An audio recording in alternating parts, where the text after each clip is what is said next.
ଜୟ ଜଗନ୍ନାଥ ପିଲାମାନେ ଆଜି ଆମେ ଏଠାରେ ଆଲୋଚନା କରିବା ଅର୍ଥନୀତିର ଯୋଉ ଦୁଇଟି ବିଭାଗ ଅଛି ବ୍ୟଷ୍ଟି ଅର୍ଥନୀତି ଏବଂ ସମଷ୍ଟି ଅର୍ଥନୀତି। ଏହି ବ୍ୟଷ୍ଟି ଏବଂ ସମଷ୍ଟି ଅର୍ଥନୀତି ମଧ୍ୟରେ ଆମେ କଣ କରିବା ପ୍ରଭେଦ ଜାଣିବା।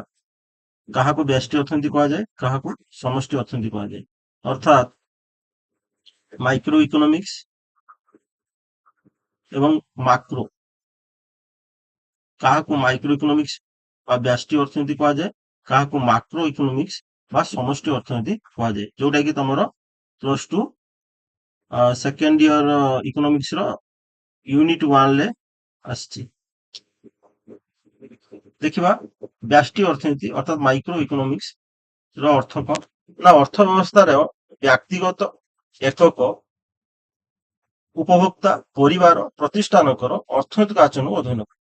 ମାଇକ୍ରୋ ଇକୋନୋମିକ୍ସ କହିଲେ କଣ ବୁଝାଏ ନା ଏଠାରେ ଯେତେବେଳେ ଅଧ୍ୟୟନ କରାଯାଏ ବିଷୟ ଭିତରେ ଏକକ ଉପଭୋକ୍ତା ଥାନ୍ତି, ଅର୍ଥାତ୍ ଆମେ ଗୋଟିଏ ଉପଭୋକ୍ତାଙ୍କ ବିଷୟରେ ଆଲୋଚନା କରୁ, ଅଧ୍ୟୟନ କରୁ, ବା ଗୋଟିଏ ପରିବାର ବା ଗୋଟିଏ ପ୍ରତିଷ୍ଠାନ ବିଷୟରେ ଆମେ କଣ କରୁ, ଅଧ୍ୟୟନ କରୁ।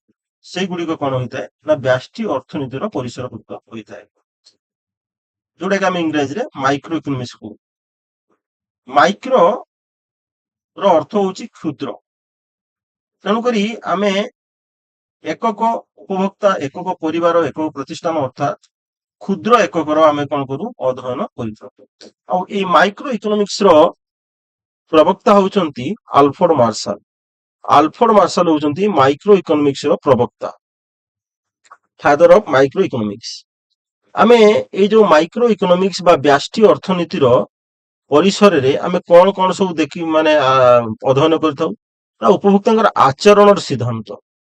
ଗୋଟେ ଉପଭୋକ୍ତା କିପରି ସୀମିତ ଆୟରୁ ସନ୍ତୋଷ ଲାଭ କରିପାରିବ ସେ ବିଷୟରେ ଆମେ କଣ କରିଥାଉ ନା এই ବ୍ୟଷ୍ଟି ଅର୍ଥନୀତିରେ ଅଧ୍ୟୟନ କରିଥାଉ। କାରଣ ମୁଁ ପୂର୍ବ କ୍ଲାସରେ କହିଛି ଯେ ମାନବର ଅଭାବ ଗୁଡିକ ଅସୀମ, କିନ୍ତୁ ସମ୍ବଳ ତା ପାଖରେ କଣ ଥାଏ, ସୀମିତ ଥାଏ। ସେଇ ସୀମିତ ସମ୍ବଳ କିପରି ଅଧିକ ଆତ୍ମ ସନ୍ତୋଷ ଲାଭ କରିପାରିବ ସେ ବିଷୟରେ କଣ କରାଯାଏ, ଆଲୋଚନା କରାଯାଏ।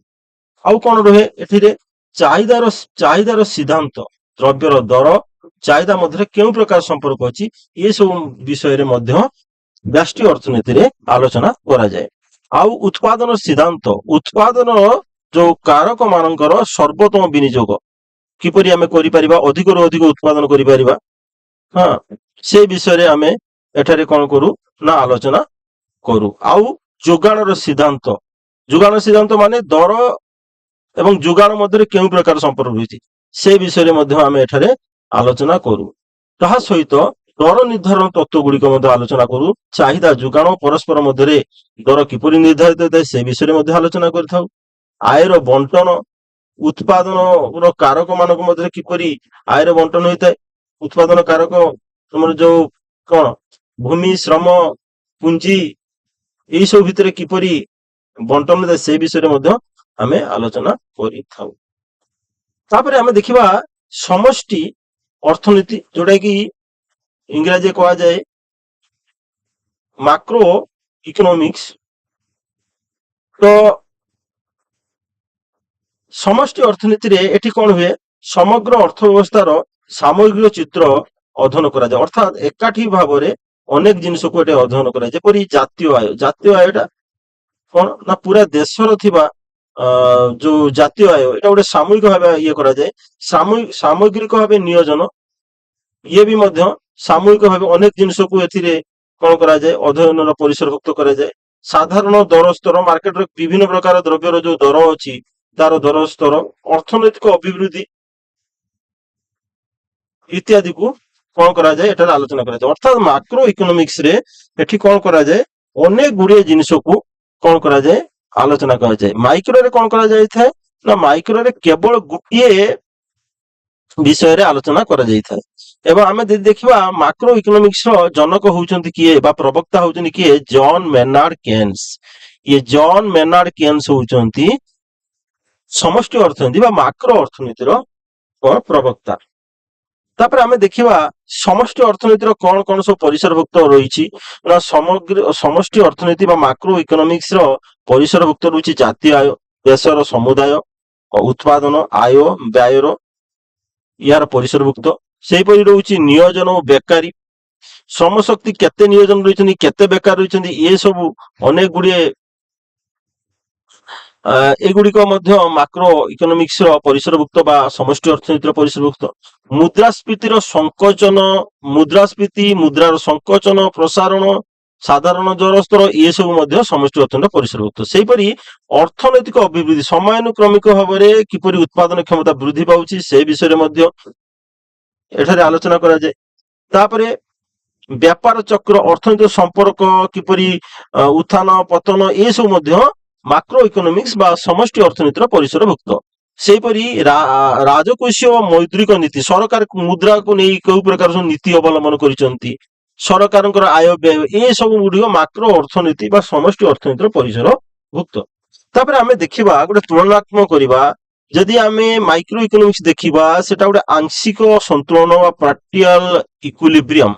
କାହିଁକି ନା ଏଠାରେ ବଜାରରେ ଗୋଟେ ନିର୍ଦ୍ଦିଷ୍ଟ ଅଂଶ ଅଧ୍ୟୟନ କରାଯାଏ, ବୁଝିହେଲା କି? ତେଣୁକରି ଏଠି ଗୋଟେ ନିର୍ଦ୍ଦିଷ୍ଟ ଅଂଶକୁ ଆମେ ଏଠି ଅଧ୍ୟୟନ କରୁ।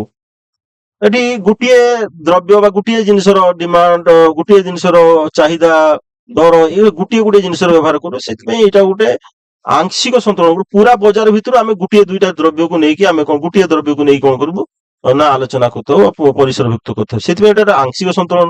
କିନ୍ତୁ ଯଦି ମାକ୍ରୋ ଇକୋନୋମିକ୍ସ ଦେଖିବା ଏଟା ସାମଗ୍ରୀ ଇକ୍ୱିଲିବ୍ରିୟମ, କାରଣ ଆମେ ପୁରା ସମସ୍ତ ଜିନିଷ ଗୁଡିକର କଣ କରିଥାଉ, ଏକା ଥରକରେ ଅଧ୍ୟୟନ କରିଥାଉ। ସମଗ୍ର ଅର୍ଥ ମାନେ ଏଟା ହଉଛି ଗୋଟିଏ ଅଂଶର ଆମେ ଅଧ୍ୟୟନ କରୁଛୁ।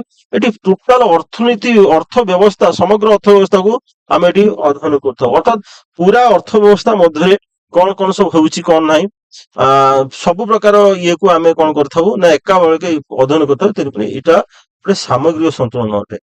ତାପରେ ଆମେ ଦେଖିବା ପ୍ରମୁଖ କଣ ନା ପାର୍ଥକ୍ୟ ବା ପ୍ରମୁଖ ବିଶେଷତ୍ୱ। ଏଠି ଅଧ୍ୟୟନର ଏକକ କଣ ନା ଏଠି ବ୍ୟକ୍ତିଗତ ଏକକ।